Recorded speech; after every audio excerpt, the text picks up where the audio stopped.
Naglibog ka na ba sa imong pagtuong Katoliko? Dili ka na problema, kay aniyan na ang atong programa. Nga sa pipila lamang ka minuto, maligo na ang imong pagtuo. Pinaagi niining atong tulumanong punto por punto. Magandang araw mga kapatid, no? Welcome sa punto por punto na ating programa. Sa hindi pa nakaalam, no? Episode 4 na ito, no? At ang balita ko sa inyo, no? Nationwide na po ang ating punto por punto. Dahil meron tayong special guest, no? Una, si Brother Wendell Talibo, ang CFD National, no? Officer. At saka si Brother Alfred Angeles, na isang dating membro sa Iglesia ng Diyos kay Kristo Jesus, haligi at suhay ng katotohanan. 8 years po siya, no?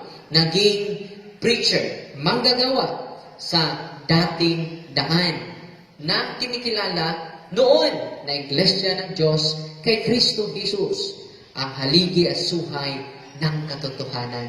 So, nationwide na po ang ating coverage ngayon, no? So, ano ba ang paksa na ating tatalakayin ngayon, punto por punto? Kinig muna tayo sa aking kasama ngayon. Walang iba, kundi si Brother Chando Colango Alabano. Mga kaibigan, hindi na po bago sa ating kaalaman na itong si Brother Eli Soriano, kapag nagsasagawa ng Worldwide Bible Exposition, ay lagi niyang ipinapakita ang sinasabi niyang aking Birheng Mariang tagapamagitan, kung saan ay ayon daw sa mababasa tinuturo daw sa Katoliko na Diyos si Maria at Diyos na makapangyarihan sa lahat.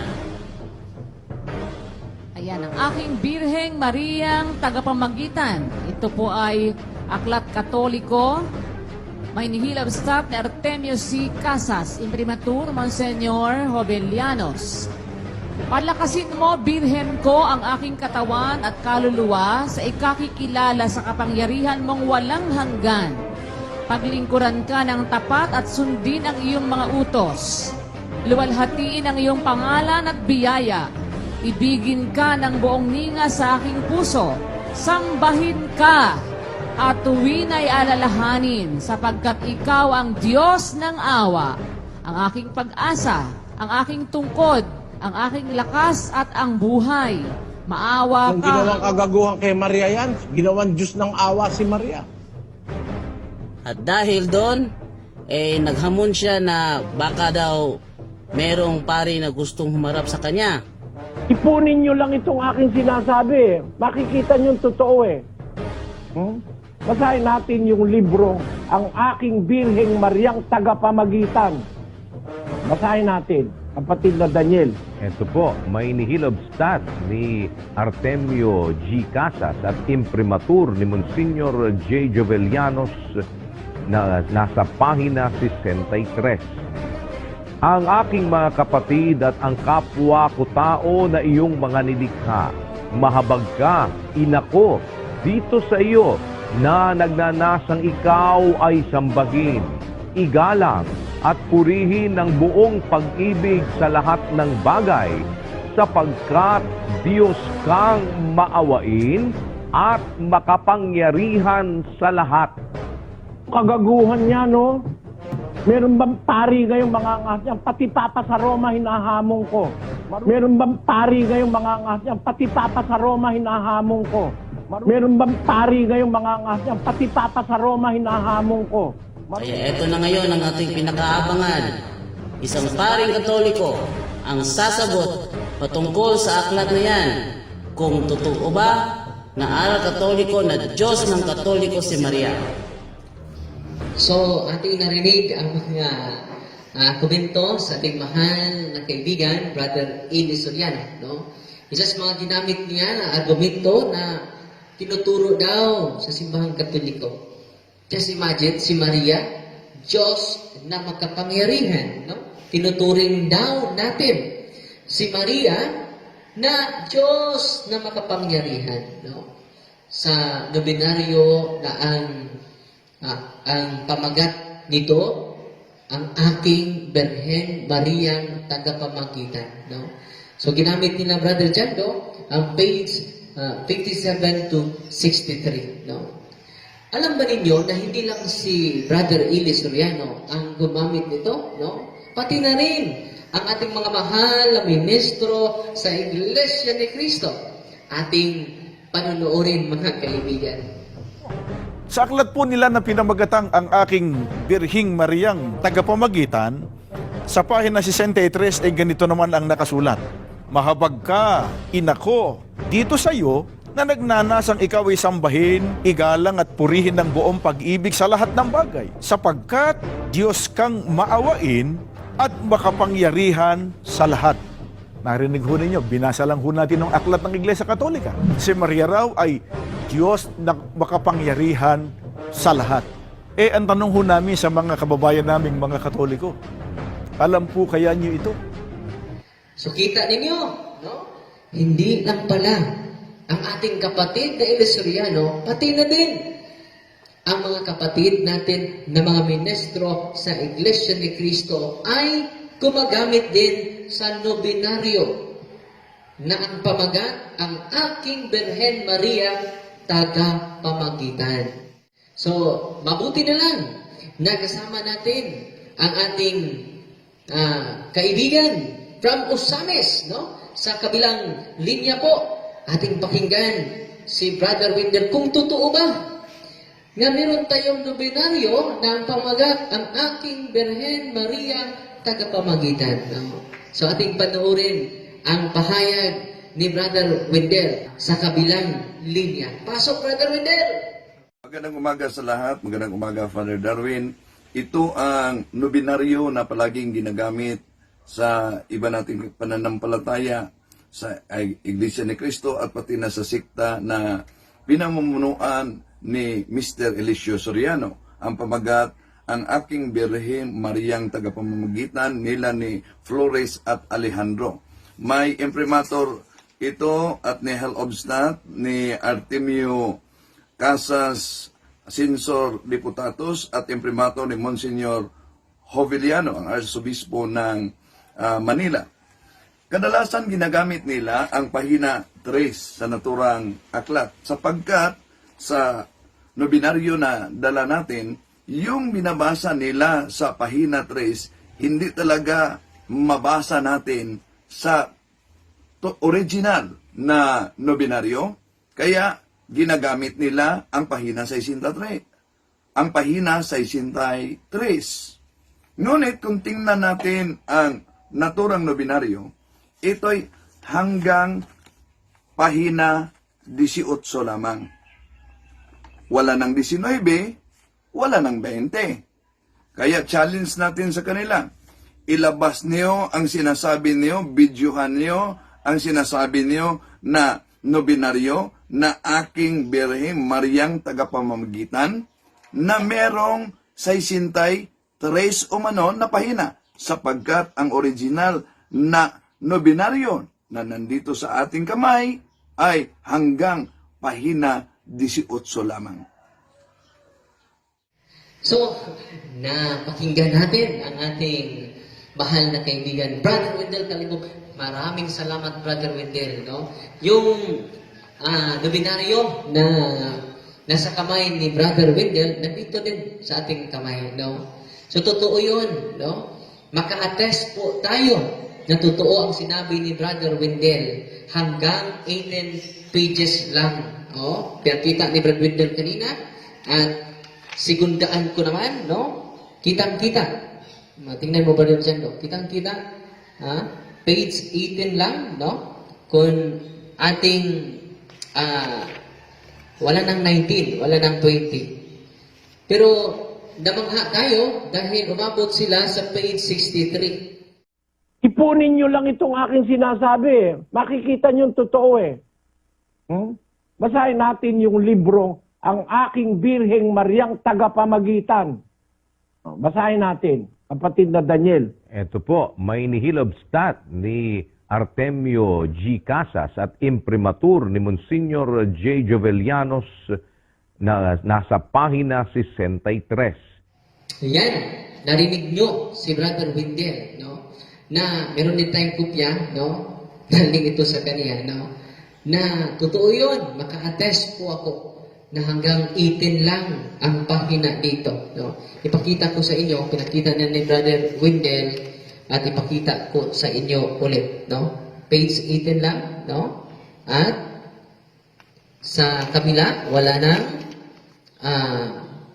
continuation. Wala nang 19, wala na ding 20. So, ang challenge ni Brother Windel ngayon sa ating mga mahal na kaibigan, ipakita nila kung meron ba sila nito. Pinakita naman sa mga Iglesia ni Cristo kanina, no? Kaya challenge natin sa kanila. Ilabas niyo ang sinasabi niyo, videohan niyo ang sinasabi niyo na nobinaryo na aking Birheng Mariang tagapamamagitan na merong 63 umano na pahina sapagkat ang original na nobinaryo na nandito sa ating kamay ay hanggang pahina 18 lamang. Magkatulad lang dito. Ang totoo, mga kaibigan, until page 18 lang ito. Bakit kaya umabot sila sa page 63? No? So ating pagkumparahin, Brother Chando, ang nakasulat dito at sa nakasulat sa kanilang ginamit na referensya. Ito ang original, no? Ang talagang nakasulat sa aking Birheng Mariang tagapamagitan sa pahina 3 ay ito. Palakasin ninyo, Birhen ko, ang aking katawan at kaluluwa na sa ikakikilala sa kapangyarihan ninyo. Paglingkuran kayo ng tapat at sundin ang inyong mga utos. Luwalatiin ang inyong pangalan at biyaya. Ibigin kayo ng buong ninga sa aking puso. Period. Pero yung sa kanilang ibinibalandra sa mga tao, ipinanluloko nila sa mga tao, ay ganito ang ating mababasa. Palakasin mo, Birhen ko, ang aking katawan at kaluluwa sa ikakikilala sa kapangyarihan mong walang hanggan. Paglingkuran ka ng tapat at sundin ang iyong mga utos. Luwalatiin ang iyong pangalan at biyaya.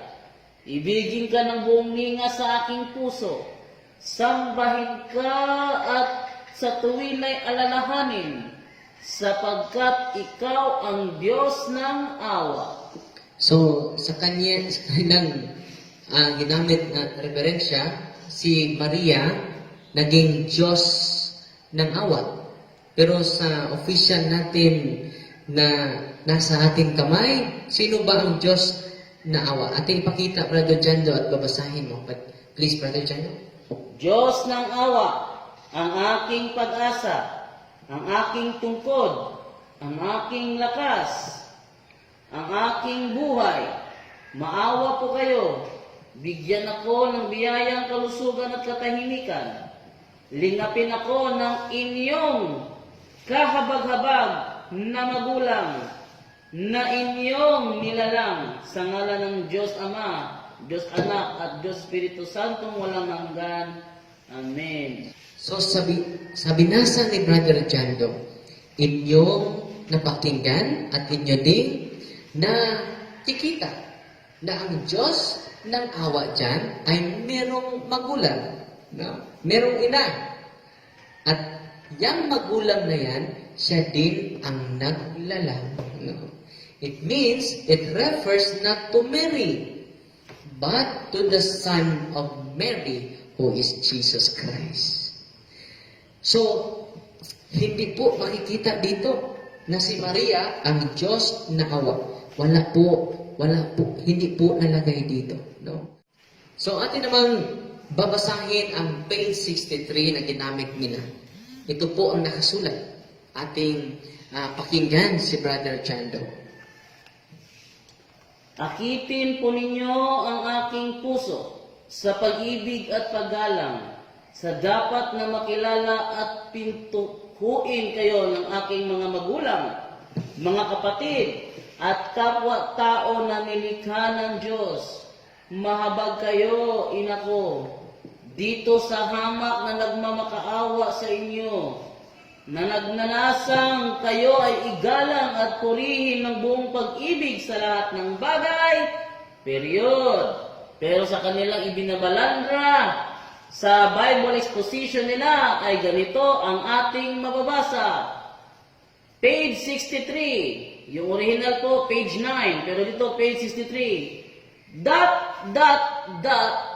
Ang aking mga kapatid at ang kapwa ko tao na iyong mga nilikha, mahabag ka inako dito sa iyo, na nagnanasang ikaw ay sambahin, igalang at purihin ng buong pag-ibig sa lahat ng bagay, sapagkat Diyos kang maawain at makapangyarihan sa lahat. So, nakita nyo, Diyos na maawain at makapangyarihan sa lahat. Pero sa official na ating nasa ating kamay, wala yan dito. No. So ano ang official, brother? Sa page 9, ito ang nakasulat. Ang official, akitin po ninyo ang aking puso sa pag-ibig at paggalang, sa dapat na makilala at pintuhuin kayo ng aking mga magulang, mga kapatid at kapwa-tao na nilikha ng Diyos. So, pero sa kanilang ibinabalandra ay nagsimula sa ... Meron bang sentence na nagsimula ng tatlong ... or period, mga kapatid? So therefore, ang kanilang referensya is not reliable. No?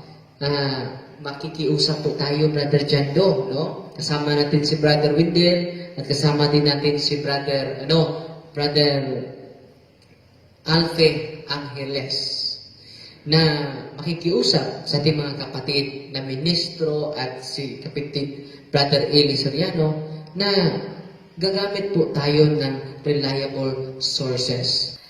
Ngayon na napatunayan ko na, Brother Eli Soriano, na yung ginamit mo ng mga dokumento ay piki lang pala. No? Pakiusap po, wag mo na yan gamitin ulit sa Bible exposition mo. Nagkaintindihan ba tayo? Ganito, mga kaibigan, no? Kasama po natin sa kabilang linya ng ating mahal na kaibigan, si Brother Alfie Angeles. Isa po siyang membro ng Iglesia ng Diyos kay Kristo Jesus ang haligi at suhay ng katotohanan bago naging member siya o kaanib ng dating daan. At ngayon ay tinatawag na Church of God International. Ang dami palang pangalan sa simbahang ito. Mr. Soriano, mga kaanib, sabi nila, hindi daw, ang tinatag daw niya ay yung mga kaanib. Hindi daw yung mismong iglesia ng Diyos. Yun ang ano nila eh. Kasi sila daw ay nakisanib. Pati siya nakisanib din. Sino kayang tumanggap? Hindi ba? Sino kayang tumanggap? Ang alam kong sinaniban ni Mr. Soriano, yung haligit suhay. Yun yung sinaniban niya. Kaya merong tema noon, patutunayan daw niya ang tunay na iglesia, yung kanyang sinasamahan, kailangang mabautismuhan doon sa kanyang samahan. Tanong, ikaw ba, Mr. Soriano, nabautismuhan ka ba sa samahan mo? Pag kami naipakita kang dokumento na ikaw ay nabautismuhan sa dating daan, huhubarin ko itong abito. Magpakita ka ng batayan na meron siyang 6 na rehistro eh. Meron siyang 6 na rehistrong iglesia. Iglesia ng mga panganay. Ay, iglesia ng mga bunso. Meron siya noon. Iglesia ng Diyos Ama at sa Panginoong Hesukristo. Meron siyang, or iglesia ng mag-ama, may ganon. Magtsuhin ata, mag-amain ata yun, hindi ko alam. Basta may ganon pong mga rehistro eh. Ganon. Pero magpakita siya na kahit isa lang doon nabautismuhan siya. Kasi ang maipakikita ko, nabautismuhan siya sa haligit suhay. Ang nagbautismo kay Mr. Soriano, yung nakaaway niya, yung founder ng iglesia, kabanal-banalang iglesia ng Diyos. So, 8 years niya, naging, no, nakikita naman niyo ang ID niya, naging preacher siya at magagawa sa dating kaligtaan. Kilala niya po si Brother Eli Soriano. At si Brother Eli Soriano naman ay kilala naman niya si Brother Alfie Angeles. So bago ko ibigay sa inyo si Brother Alfie, no? Brother Alfie, no? Dahil pinaratangan tayo na meron tayong aral na si Maria daw ay tinuturing natin na siya ay Diyos, no? So, meron tayong mga dokumento o mga official na mga aklat, katulad ng CCC, Fundamental of the Catholic Dogma, no? Ano ba ang nasusulat sa ating official? Totoo ba ang kanilang accusation against sa atin? So, Brother Albi, pasok! Maraming salamat po, Father Darwin, at tahasan po nating sasagutin yung inyo pong katanungan. Itinuturing bang Diyos ng simbahang Katolika ang mahal na Birhing Maria? Ang sagot po natin, hindi po itinuturing ng simbahang Katolika na Diyos ang ating mahal na ina. Hindi po. Father Darwin, maliwanag po sa ating Apostles' Creed, lalo na po dun sa Nicene Creed, that we only believe in one God.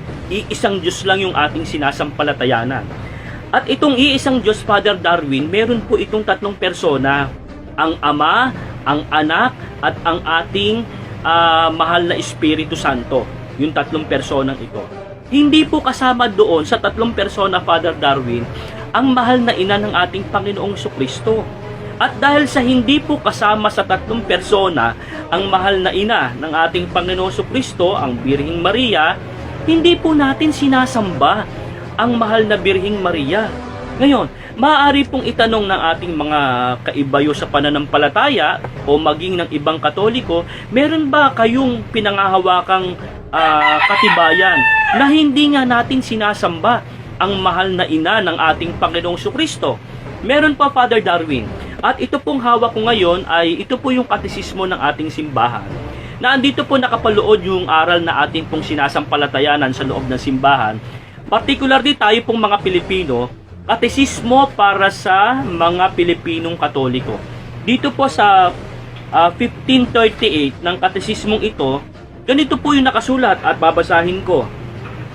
Kaagad idinagdag ng konsilyo na ang uri ng pamimintuho kay Maria ay naiiba sa diwa sa pamimintuho ng pagsamba sa parehong iniaalay sa nagkatawang taong salita at sa Ama at sa Espiritu Santo. Kung gayon, pakinggan nyo mga kaibigan, malinaw na ipinahayag ng Vaticano II na hindi sinasamba ng mga Katoliko si Maria. Maliwanag ho, sa halip ang kanilang debosyon kay Maria higit sa lahat ay makabubuti sa kataas-taasang pagsamba sa Diyos, kaya't masigasig na ipinalalaganap at pinahahalagahan ang pamimintuho, lalo na ang liturhikal na pamimintuho sa mahal na Birhen. So dito, Father Darwin, maliwanag. Sinasamba ba natin ang mahal na Birheng Maria? Ang sagot natin, Father Darwin, hindi natin sinasamba. Maliwanag na nalaman natin kasi hindi naman pala Diyos ang mahal na ina, hindi natin siya sinasamba. Ano yung inuukol natin sa mahal na Birheng Maria? Ang tawag po doon, pinag-uukulan po natin ng paggalang o mataas na paggalang ang mahal na ina ng ating Panginoong Jesucristo. O pati ang mga santo, iginagalang din ho natin yun, pero hindi po natin sinasamba.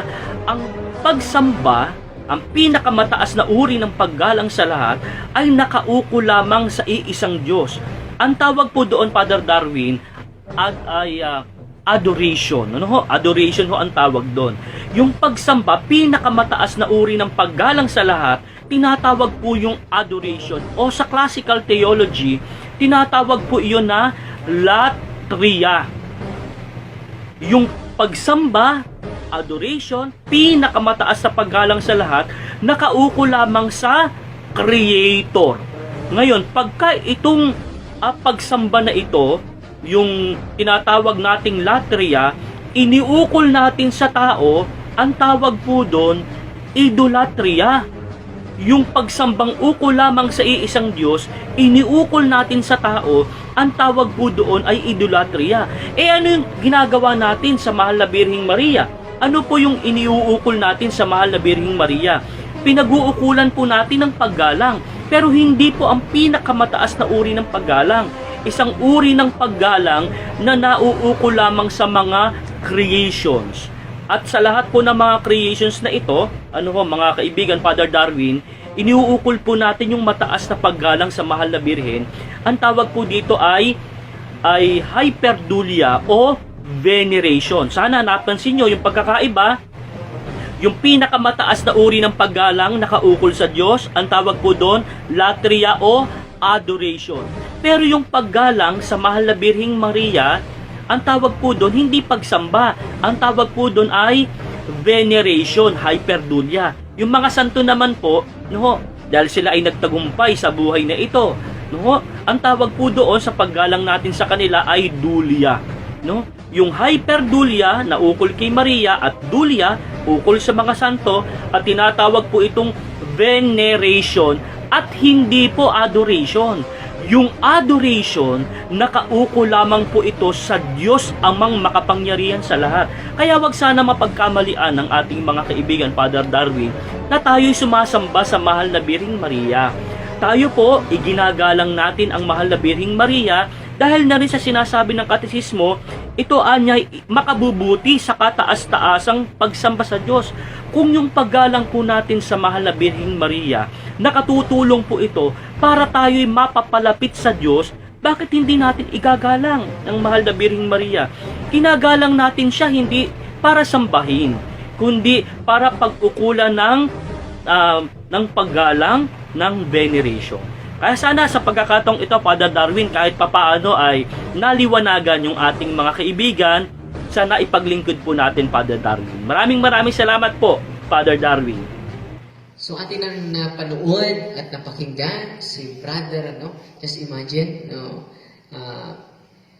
he is a member and a preacher of Dating Daan, at ngayon nandito na sa atin, sa tunay na simbahan. Wow! At malapit na din maging pare.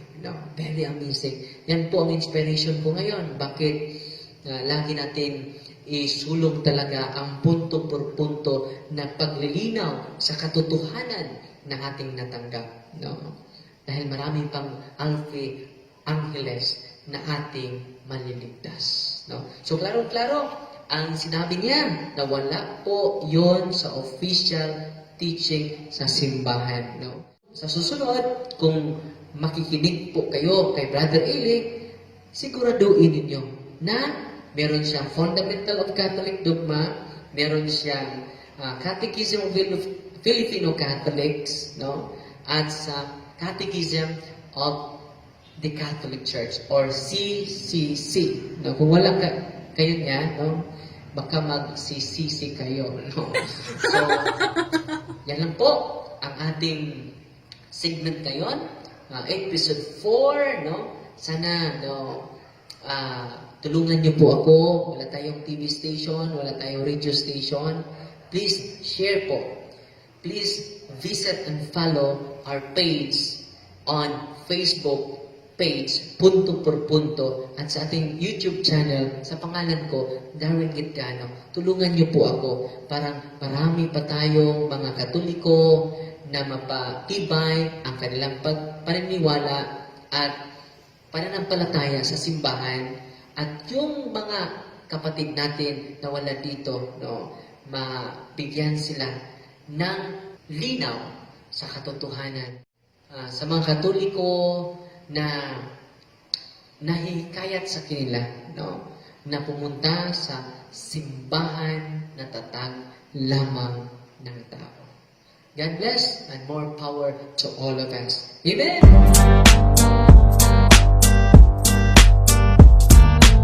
Inyo nang nadungog ang Punto por Punto.